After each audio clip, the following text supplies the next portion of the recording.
আপনার বেতন কত ভাই? ৬,০০০। একটু দাঁড়ান, কষ্ট করে একটু দাঁড়ান।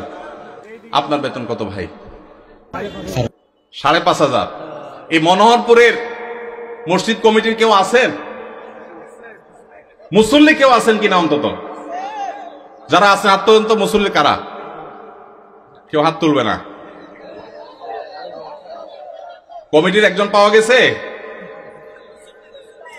মুসল্লি? আচ্ছা থাক। আর ইমাম সাহেব কে আছেন বলেন? আপনি ইমাম ভাই, আপনার বেতন কত? হ্যাঁ, মসজিদ থেকে বেতন কত বলতেছি?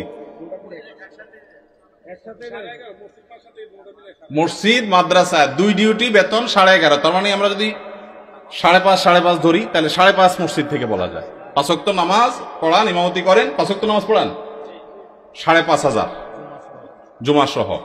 আপনার কোন এলাকা? এই গ্রামের নাম বলেন? ঢুলিপাড়া।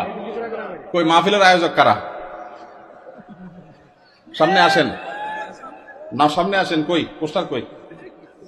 নাম বলার আগে সামনে আসেন। নামই নেই। আচ্ছা, আর ইমাম সাহেব আছেন আর 1-2 জন? কই ভাই? কোন এলাকার? পাশের এলাকার। বেতন কত? হ্যাঁ, 8,000। কোন এলাকার? নোয়াগ্রাম। নোয়াগ্রামেরও ভাইরা নিশ্চয় আছেন। আমি আপনাদের শরম দিতে চাই না, আপনাদের কারোর হাতও তুলতে চাই না। ইমাম সাহেবদের জবানবন্দি নিলাম, ধন্যবাদ। আর কোন ইমাম সাহেব আছেন? মুরব্বী দাঁড়ান একটু। ইমাম সাহেব দাঁড়ান কষ্ট করে। কোন এলাকার ভাই? জি,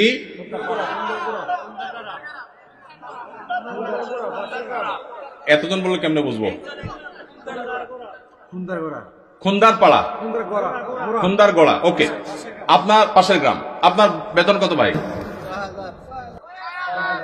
6,000।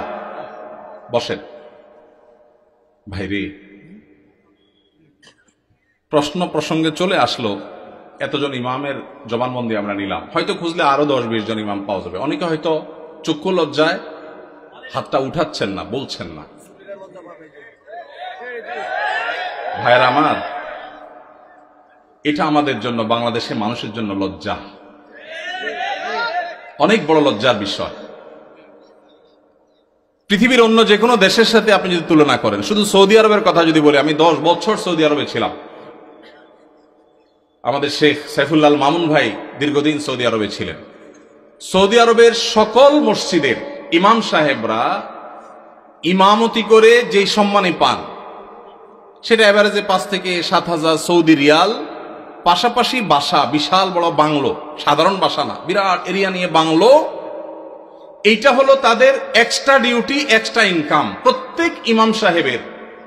এমনকি মক্কার মসজিদে হারামের ইমাম এবং মুয়াজ্জিন, মসজিদে নববীর ইমাম এবং মুয়াজ্জিন, সবাইরই এই পেশার বাইরে তাদের আরেকটা মূল পেশা আছে। যারা খুব বেশি শিক্ষিত তারা বিশ্ববিদ্যালয় শিক্ষক। যেমন মসজিদে হারাম মক্কার যদি বলেন একজন একজন করে সমস্ত ইমামদের কথা বলা যাবে প্রায়, যে সবাই প্রায় কোনো না কোনো হয় আদালতে বিচারপতি, আর না হলে কোন বিশ্ববিদ্যালয়ের প্রফেসর। এটা মসজিদে হারাম শরীফের ইমামদের কথা বলতেছি, সব পিএইচডি হোল্ডার, বড় বড় আলেম। হয় জাজ, জাস্টিস, অথবা বিশ্ববিদ্যালয় শিক্ষক। হারাম শরীফের একজন মুয়াজ্জিন, 2 জন মুয়াজ্জিনের অফিসে আমি গিয়ে সাক্ষাৎ করেছি। আপনিও ছিলেন সাথে, শেখও ছিলেন সাথে। এক বাংলাদেশি ওই মুয়াজ্জিন সাহেব, হারাম শরীফের মুয়াজ্জিন, ওনার খেদমত করে। আমাকে বলে যে, আমরা হোটেলে ছিলাম, বলো যে ভাই আমি তো হারামের মুয়াজ্জিনের খেদমত করি, ওনার অফিসে চাকরি করি, টি বয়, বাংলাদেশি ভাই। বলে যে ওনাকে বলছি যে আমার দেশে এক হুজুর আসছে ওমরা করতে, দেখা করতে যাবেন কেন? হারাম শরীফের মুয়াজ্জিনের সাথে দেখা করাও তো সৌভাগ্যের বিষয়, চলেন যাই। গেলাম, যায় দেখি একটা কোর্টে উনি একটা সাধারণ একটা ডেস্কে চাকরি করেন। হারামের মুয়াজ্জিন। আমরা যদি বাইতুল মুকাররমের মুয়াজ্জিন হইতাম তো আমাদের ঠেলায় তো মানুষই টিকতো না, আবার চাকরি করা। হারামের মুয়াজ্জিন, যে বেতন, যে প্রটোকল, যে সম্মান, আবার চাকরি করা লাগে, কিন্তু করতেন। পাড়া মহল্লার যে সমস্ত মসজিদের ইমামরা, মুয়াজ্জিনরা, তারা সবাই হয় পুলিশে চাকরি করে, আর না হলে কোনো স্কুলে তারা শিক্ষকতা করেন। বেশিরভাগ এই দুই ক্যাটাগরিতেই থাকেন। আমি সৌদিতে যে বাসায় ছিলাম, আমার বাসার পাশের মসজিদ, যে মসজিদে ৫ ওয়াক্ত নামাজ আমি জামাতে পড়ার সুযোগ পেতাম, সেই মসজিদের ইমাম সাহেব, তিনি বিরাট বড় শিল্পপতি, অনেক ব্যবসা প্রতিষ্ঠান, তার অনেকগুলো বড় বড় চেইন সব super market, Dahiya super market নাম, বিরাট নাম করা দাম্মাম। ভাইরে, ইমাম সাহেবদের অন্য বড় বড় চাকরি এবং ব্যবসা থাকার পরও মসজিদ থেকে তাদেরকে বাংলো এবং বিরাট বড় সম্মানে দেয়া হয় সৌদি আরবে। আপনি বলবেন সৌদি আরব বেতন অনেক বেশি, বেতন অনেক বেশি এই জন্য বাড়ি অনেক বড়টা দেয়, বেতন অনেক বেশি এই জন্য টাকা বাংলাদেশি টাকায় ১.৫ লাখ ২ লাখ দেয়, এটা হলো সেকেন্ড ইনকাম, তার ফার্স্ট ইনকাম আরেকটা আছে। তাই বলে আপনি ৫-৬ হাজার টাকা দিবেন? ঢাকা শহরের কাজের বুয়াদের বেতনও ৫-৬ হাজার টাকা নাই অনেক বাসা। ঢাকা শহরের কাজের বুয়ারাও মাসে ১০,০০০ ১৫,০০০ টাকা কামাই করে। ঢাকা শহরে কোন দারোয়ানের বেতন ৫,০০০-৬,০০০ টাকা নাই, কোন পিয়নের বেতন ১০,০০০ টাকার নিচে নাই। সেখানে কুমিল্লা শহরের কাছে, এটা সদর থানা এবং শহরের কাছে, এই জায়গায় ৫-৭ হাজার টাকা আজকালকার বাজারে চাউলের টাকা জোগাড় করা তো কঠিন হয়ে যায়। এই ইমাম সাহেব আবার যখন কোন একটা কাজ করতে যাবেন ইমামতির পাশাপাশি বলবে, হুজুর আমাদের দুনিয়াদার হয়ে গেছে, হুজুরদের দুনিয়ার লোভে ধরছে। এক বেটা, তার মসজিদের মুসল্লিরা ইমাম সাহেবকে এরকম খোঁচাইত, বেতন দেওয়ার নাম নাই, ইমাম সাহেব আর কিছু করলে ডিস্টার্ব করত। তো ওই মসজিদে একজন ভালো মানুষ ছিল, উনি বললেন, হুজুর আপনাকে আমি ওই যে মুসিরা যে জুতা পলিশ টলিশ করে ওইরকম একটা বাক্স কিনে দেব, সাথে রং টং যা লাগে, ডাস্টার, ব্রাশ, এগুলো সব দিয়ে দিব। আপনি ইমামতি করে মসজিদে নামাজ পড়ানো শেষ হলে মসজিদের বাহিরে এসে ওইটা নিয়ে বসে যাবেন এবং মুসল্লিদেরকে বলবেন, ভাই আপনাদের জুতাগুলো দেন, যার যার পলিশ করা লাগে আমি করবো, আপনারা আমার টাকা দিয়ে। ইমাম সাহেব চুপ বড় বড় হয়ে গেছে, কি বলে রে বেটা? বলে, ভাই আপনি এই কাজটা যদি করেন, মুসল্লিরা বাইর হয়ে যেটা সিসি করবে, আরে হুজুর এটা কি করছেন? তো ওইটাকে বলেন যে, ভাই এই জুতা যদি আমার কাছে দিতে আপনার লজ্জা বোধ হয়, আপনার কাছে যদি অপমান বোধ হয়, তাহলে জুতা আমার কাছে নিয়ে আপনার নিজের গালে নিজে মারা উচিত। আমি বলছি না যে আক্ষরিক অর্থে ইমাম সাহেবকে ওইটা মারতে তিনি বলেছেন। অনেক আগে ঘটনা কোথাও শুনেছি, সত্য হতে পারে, রূপক হতে পারে, কিন্তু এই গল্প আমাদের শিক্ষা দেয়। আমাদের মসজিদের ইমাম সাহেবদের, মুয়াজ্জিন সাহেবদের সম্মানে আমরা দিতে চাই না, মাহফিল করে বক্তার জন্য মোটা অঙ্কের হাদিয়া রেডি রাখি। আপনারা বলবেন, হুজুর আপনিও তো মোটা অঙ্কে নিয়েই যাবেন, ওয়াজ তো করতেছেন। ভাই আমাকে মোটা দেখ, চিকন দেখ, না দেখ, এটা নিয়ে আমার মাথা ব্যথা নেই, আলহামদুলিল্লাহ। এবং আল্লাহর মেহেরবানিতে এটা আমার কোনো প্রত্যাশাও নেই আল্লাহর ফজলে।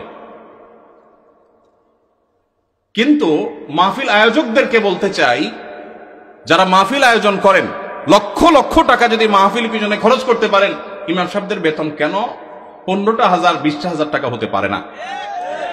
এই দেশে বিভিন্ন শ্রেণী পেশার মানুষদের বেতনের সর্বনিম্ন স্কেল বা একটা স্কেল ঠিক করে দেওয়া হয়। আমি দাবি করতে চাই, আমাদের রাষ্ট্রের উচিত, রাষ্ট্র নিজে ইমাম সাহেবদেরকে মূল্যায়ন করতে না পারলেও মিনিমাম যেন তাদের একটা সমাজে সম্মানজনকভাবে চলতে পারে, সেজন্য তাদের একটা সম্মানজনক বেতনের স্কেল ঘোষণা করা হোক। আর সমাজের যারা বিবেকবান মানুষ, আল্লাহর হস্তে তারা ইমাম সাহেবদের সম্মান দেওয়া, মর্যাদা দেওয়া শিখবো তো ইনশাআল্লাহ। আপনারা এলাকার মানুষ যারা আছেন, প্রশ্ন প্রসঙ্গে হয়তো আপনাদের ইমাম সাহেবদের বেতনগুলো আমরা জানতে পারলাম, আপনারা মনে কষ্ট নেবেন না, আপনাদেরকে ছোট করা আমার উদ্দেশ্য না। আমার উদ্দেশ্য হলো আমাদের বিবেকগুলোকে জাগ্রত করা। কোন মসজিদ কমিটির লোকজন যদি এখানে থাকেন, তাহলে আমি আপনাদেরকে বলবো, এমনকি মুসল্লি ভাইরা যারা আছেন তাদেরকে বলবো, মসজিদে গিয়ে এটা নিয়ে দাবি তুলবেন, ইমাম সাহেবের সম্মানজনক বেতন নিশ্চিত করতে হবে ইনশাআল্লাহ। কোন মুসলমান সমাজে এটা হতে পারে না। সৌদি আরবের কথা আমি বলেছি, সৌদি আরবেরটা আমি কাছে থেকে দেখেছি, এই জন্য আমার মনে হয় না পৃথিবীর অন্য কোনো মুসলমান সমাজে মানুষের গড়ে একজন রিক্সাওয়ালাও 10,000-এর বেশি ইনকাম করে, সেই সমাজে ইমাম সাহেবের বেতন 4,000 5,000, এটা কোনোদিন গ্রহণযোগ্য হতে পারে না। আপনাদের এই ঢুলিপাড়ায় কুমিল্লা আপনারা যদি সারাদিনে আর কোনো কাজ না, একটা কাজই শুধু করবে, এরকম একজন অশিক্ষিত শিক্ষা বঞ্চিত মানুষকেও নিয়োগ দেন, তারপরও তো 4-5 হাজার টাকায় পাবেন না। কিভাবে একজন ইমামকে আপনারা 5,000 টাকা বেতন দেন? কোন মসজিদের দায়িত্বশীল ভাইরা আছেন যে আপনারা তওবা করবেন যে ইমাম সাহেবের বেতন 10-এর উপরে উঠাবেন? কেউ আছেন? থাকলে পার্টিকুলার কেউ থাকলে বলেন। কেউ আছেন? সভাপতি সাহেব, সেক্রেটারি সাহেব যদি থাকেন যে আলোচনা করবেন, অন্তত এ ওয়াদা করবেন। আপনি কোন মসজিদের? নাম বলেন। নোয়াগ্রাম। এখন বর্তমান বেতন কত ইমাম সাহেবের? উঠছেন যেহেতু জিজ্ঞেস করি। 7,000। এখন নিয়ত করছেন কত দিবেন? 25 সাল থেকে 25 সাল মানে এখন তো 25 শুরু হয়ে গেছে। 10-এর প্রস্তাবনা আছে। মাশাআল্লাহ মাশাআল্লাহ। ভাইয়ের মসজিদ কোন এলাকা? নোয়াগ্রাম চৌধুরী বাড়ি। আপনি কি কমিটির? ভাই কমিটি সেক্রেটারি। ওনার মসজিদের ইমাম সাহেবকে ওনারা এই মাস থেকে 10,000 টাকা দেওয়ার নিয়ত করেছেন। বলেন আলহামদুলিল্লাহ।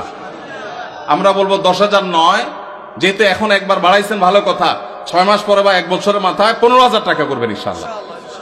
যখন ওরা সেটারও নিয়ত করবেন। নোয়াগ্রামের ভাইরা আপনারা দেখে শুনে রাখেন, কিন্তু রাগ করেন নাই তো আবার?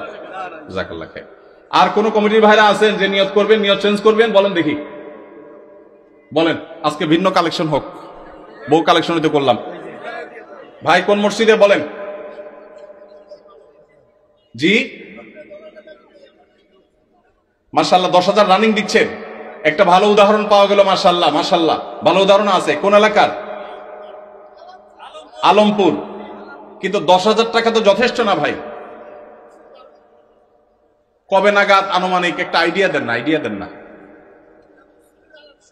আলাপ করলেই তো দিবেন, আপনি তো একা দিবেন না। অন্তত প্রস্তাবনা দিয়ে, যে মাহফিল থেকে হুজুররা প্রস্তাবনা দিছে, অন্তত 15,000-এর ভিতরে রাখেন, 12 থেকে 15 ভিতরে ইনশাআল্লাহ। কবে নাগাদ? আলোচনা সাপেক্ষে। ঠিক আছে। আপনি মসজিদ কমিটির কি? সেক্রেটারি সাহেব। মাশাআল্লাহ, আল্লাহ সেক্রেটারি সাহেবকে তৌফিক দান করুন, বলুন আমিন। একটা ভালো দৃষ্টান্ত। ভাইরা 10,000 দিচ্ছেন মাশাআল্লাহ, কিন্তু 10,000 যথেষ্ট না ভাই। 10,000 যথেষ্ট হতে পারে না। আল্লাহ তাআলা আমাদেরকে উলামায়ে কেরামের, মসজিদের ইমাম সাহেবদের মূল্যায়ন করার তৌফিক নসিব করুন। আমি ভাই একাধিক মাহফিল এমন ঘটেছে যে মসজিদে গিয়ে ইমাম সাহেবদের বেতন কম, এটা ব্যক্তিগত আলোচনা জানতে পেরেছি। আমি আমার মতো করে কমিটি ভাইদেরকে দাওয়াত দিয়েছি এবং বোঝানোর চেষ্টা করেছি। আমরা মাহফিলের জন্য যদি লাখ লাখ খরচ করতে পারি, কেন ইমাম সাহেবদের দিতে পারবো না? আল্লাহ আমাদেরকে তৌফিক দান করুন।